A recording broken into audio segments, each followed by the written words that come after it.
कल्पना कीजिए कोई अपनी पूरी जिंदगी मेहनत से काम करता है और ये सोचता है कि रिटायरमेंट के बाद मतलब जीवन आराम से गुजरेगा। हाँ, सारी उम्मीदें पेंशन पर टिकी हैं। बिल्कुल। और फिर एक दिन वो अपना बैंक अकाउंट देखते हैं और पाते हैं कि लगभग 6.5 लाख रुपए गायब है। कोई फोन नहीं, कोई चेतावनी नहीं, कुछ भी नहीं, बस बैंक स्टेटमेंट में एक लाइन है, अतिरिक्त पेंशन की वसूली। आज हम एक ऐसे ही असली मामले की गहराई में जा रहे हैं जो पंजाब और हरियाणा हाई कोर्ट तक पहुंचा। बिल्कुल।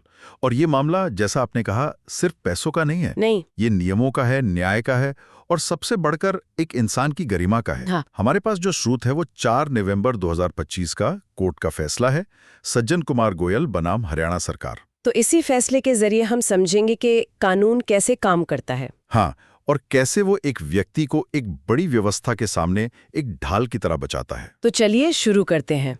सज्जन कुमार गोयल कैथल नगर परिषद से रिटायर हुए। हर कार्यकारी अधिकारी थे। 29 फरवरी 2016 को रिटायर हुए। पेंशन मिलनी शुरू हुई, सब ठीक चल रहा था। लेकिन फिर 2019 में कुछ बदलाव हुआ।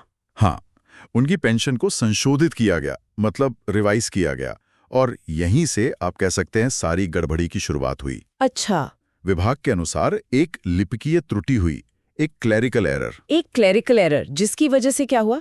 इसकी वजह से अप्रैल 2019 से लेकर फरवरी 2021 तक, मतलब लगभग 2 साल, गोयल जी को उनकी नई बढ़ी हुई पेंशन तो मिली ही, हाँ, साथ में पुराना महंगाई भत्ता, मतलब डियरनेस अलाउंस, वो भी मिलता रहा। ओहो, तो उन्हें डबल पेमेंट हो रहा था एक तरह से। हाँ, मतलब हर महीने 28,856 रुपए ज्यादा मिल रहे थे। और फिर अचानक 31 मार्च 2021 को उनके बैंक खाते से 6,63,688 रुपए काट लिए गए। 6.5 लाख रुपए से भी ज्यादा। ये तो किसी भी रिटायर्ड इंसान के लिए मतलब कमर तोड़ देने वाली बात है। यकीनन। और जब उन्होंने पूछा कि भाई ये क्यों हुआ, तो कोई संतोषजनक जवाब नहीं मिला। तो कोर्ट चले गए। पहले उन्होंने लीगल नोटिस भेजा, जिसके बाद विभाग ने 16 नवंबर 2022 को एक आदेश जारी किया। और उस आदेश में जो तर्क दिया गया ना, वो और भी हैरान करने वाला था। क्या तर्क दिया विभाग ने? विभाग ने कहा कि सज्जन कुमार गोयल एक पढ़े लिखे व्यक्ति हैं। 1 मिनट, क्या? हाँ, और एक रिटायर्ड कार्यकारी अधिकारी होने के नाते उन्हें खुद पता होना चाहिए था कि उन्हें ज्यादा पैसे मिल रहे हैं। ये कैसा तर्क है? मतलब गलती आप करें और उम्मीद करें कि सामने वाला आपकी गलती पकड़े? बिल्कुल, आपने एकदम सही नब्ज पकड़ी है। ये तो ऐसा हुआ कि सरकार पेंशन को अधिकार नहीं, कोई रियायत समझ रही है जिसे वो जब चाहे बदल सकती है। यही बात है। ये तर्क कानूनी तौर पर बहुत ही कमजोर है। जिम्मेदारी विभाग की है, पेंशन भोगी की नहीं। सही बात है। कोई पेंशन भोगी हर महीने विभाग की कैलकुलेशन का ऑडिट तो नहीं कर सकता ना। और इसी के खिलाफ गोयल जी फिर हाई कोर्ट पहुंचे। तो जब मामला कोर्ट में गया तो जज के सामने मुख्य सवाल क्या थे? देखिए, कोर्ट के सामने सबसे बड़ा सवाल यही था कि क्या सरकार बिना किसी सूचना या सहमति के किसी रिटायर्ड कर्मचारी की पेंशन से ऐसे पैसे काट सकती है, खासकर तब जब गलती विभाग की अपनी हो। बिल्कुल। और इसका जवाब 2 कानूनी सिद्धांतों में छिपा था।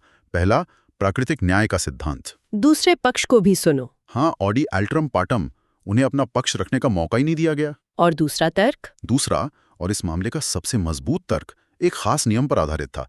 वो नियम था पंजाब सिविल सेवा नियम वॉल्यूम 2 का नियम 2.2A। अच्छा, मामला हरियाणा का और नियम पंजाब के, ये कैसे? ऐसा इसलिए क्योंकि गोयल जी 2016 में रिटायर हुए थे और उस समय तक हरियाणा में पेंशन के मामले इन्हीं पुराने नियमों से तय होते थे। और ये नियम कहता क्या है असल में? ये नियम बिल्कुल साफ है कि एक बार पेंशन तय हो गई तो सरकार उसे पेंशन भोगी के नुकसान के लिए बदल नहीं सकती, और वसूली वो तो सिर्फ और सिर्फ उनकी सहमति से, स्पष्ट सहमति से, एक्सप्रेस कंसेंट। और यहाँ तो सहमति का सवाल ही नहीं उठता, उन्हें तो बताया तक नहीं गया। कुछ भी नहीं। और इसी पर उनके वकील ने सुप्रीम कोर्ट के एक बहुत ही महत्वपूर्ण फैसले का हवाला दिया। स्टेट ऑफ पंजाब बनाम रफीक मसीह। हाँ, रफीक मसीह का मामला इस तरह की स्थितियों के लिए एक मील का पत्थर है। सुप्रीम कोर्ट ने 2015 के अपने फैसले में 5 ऐसी स्थितियां बताई थी जहां सरकार वसूली नहीं कर सकती। वो 5 स्थितियां क्या हैं, ये जानना बहुत जरूरी है। पहली और सबसे महत्वपूर्ण है रिटायर्ड कर्मचारियों से वसूली। अच्छा। कोर्ट का मानना था कि रिटायरमेंट के बाद आय सीमित होती है, अचानक कटौती उन पर बहुत भारी पड़ सकती है। सही बात है। और दूसरी ग्रुप सी और डी के कर्मचारियों से वसूली। तीसरी, अगर अतिरिक्त भुगतान 5 साल से भी ज्यादा पुराना हो। ठीक है। चौथी और पांचवी भी हैं, लेकिन इस मामले में पहली वाली सबसे अहम है। और एक पांचवी भी थी शायद, कि अगर कर्मचारी को पता ही ना हो कि भुगतान गलत है। बिल्कुल, गोयल जी का मामला तो साफ साफ पहली और पांचवी दोनों स्थितियों में आता है। ये तो एक तरह से कर्मचारियों के लिए कानूनी कवच जैसा है ना? हाँ बिल्कुल, खासकर रिटायर्ड और कमजोर कर्मचारियों के लिए। तो इन सब तर्कों को सामने रखकर कोर्ट ने मामले का विश्लेषण शुरू किया। तो जब जज के सामने ये सारे तर्क रखे गए तो उन्होंने इस गुत्थी को कैसे सुलझाया? उस पढ़े लिखे व्यक्ति वाले तर्क का क्या हुआ? कोर्ट ने बहुत व्यवस्थित तरीके से हर पहलू को देखा। सबसे पहले तो उन्होंने ये तय किया कि हाँ, पंजाब सिविल सेवा नियम ही लागू होंगे। और उनके हिसाब से वसूली अवैध थी? अवैध थी, बिना स्पष्ट सहमति के। फिर कोर्ट ने सरकार के उस पढ़े लिखे व्यक्ति वाले तर्क को पूरी तरह से खारिज कर दिया। कहा कि जिम्मेदारी विभाग की है, कर्मचारी की नहीं। यहाँ पर एक और दिलचस्प बात थी, वो अंडरटेकिंग वाली। हाँ, वो बहुत ही महत्वपूर्ण बिंदु था। सुप्रीम कोर्ट का एक और फैसला है, जगदेव सिंह मामला। उसमें कहा गया था कि अगर किसी कर्मचारी ने एक अंडरटेकिंग या शपथ पत्र साइन किया हो कि गलती से ज्यादा पैसे मिले तो मैं वापस कर दूंगा, तो वसूली हो सकती है। अच्छा, तो ये एक पेंच है। मतलब अगर गोयल जी ने ऐसा कुछ साइन किया होता तो कहानी कुछ और हो सकती थी। हो सकती थी, बिल्कुल। लेकिन इस मामले में कोर्ट ने पाया कि गोयल जी ने ऐसी कोई अंडरटेकिंग कभी दी ही नहीं थी। तो सरकार के पास तो कोई आधार ही नहीं बचा। कोई आधार नहीं, ना नियम इजाजत दे रहे थे, ना कोई अंडरटेकिंग थी, और रफीक मसीह का फैसला भी उनके खिलाफ था। ये तो साफ है कि विभाग की गलती थी। लेकिन मुझे ये बात अभी भी परेशान कर रही है कि बैंक ने ये होने कैसे दिया? हाँ, ये बहुत ही महत्वपूर्ण सवाल है। मतलब उनकी कोई जिम्मेदारी नहीं बनती है, और कोर्ट ने इस पर बहुत सख्त टिप्पणी की। कोर्ट ने पाया कि पंजाब नेशनल बैंक ने बस अधिकारियों के कहने पर पैसे डेबिट कर दिए, जो कि सही प्रक्रिया नहीं है। बिल्कुल नहीं। कोर्ट ने यहाँ पर भारतीय रिजर्व बैंक यानी आरबीआई के एक मास्टर सर्कुलर का भी जिक्र किया। और वो सर्कुलर क्या कहता है? वो सर्कुलर सभी बैंकों को साफ निर्देश देता है कि अगर पेंशन का ज्यादा भुगतान सरकार की गलती से हुआ है तो बैंक को मामला सरकार के साथ सुलझाना चाहिए। पेंशन भोगी के खाते से सीधे पैसे नहीं काटने चाहिए? बिल्कुल नहीं। जब तक कि पेंशन भोगी खुद इसकी लिखित सहमति ना दे तो बैंक यहाँ सिर्फ एक डाकिया नहीं है, वो एक गेटकीपर भी है। वाह, ये तो बहुत बड़ी बात है।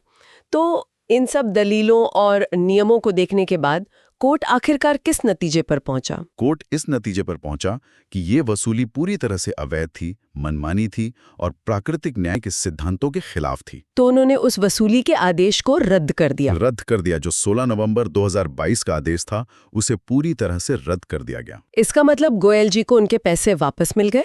ये तो उनके लिए बहुत बड़ी राहत होगी। हाँ, कोर्ट ने आदेश दिया कि काटी गई पूरी रकम 6,63,688 रुपए याचिका दायर करने की तारीख से भुगतान की तारीख तक 6% सालाना ब्याज के साथ वापस की जाए। ब्याज के साथ? हाँ, 3 महीने के अंदर, ताकि जो नुकसान उन्हें हुआ उसकी कुछ भरपाई हो सके। और मुझे लगता है कि ये फैसला सिर्फ यहीं तक सीमित नहीं रहा, कोर्ट ने इसे एक बड़े नजरिए से देखा है ना? बिल्कुल, और यही इस फैसले की सबसे खास बात है। कोर्ट ने समझा कि ये सिर्फ एक सज्जन कुमार गोयल की कहानी नहीं है, ये किसी के भी साथ हो सकता है। हाँ, ये देश भर के लाखों पेंशन भोगियों की समस्या हो सकती है। इसलिए कोर्ट ने एक असाधारण कदम उठाया।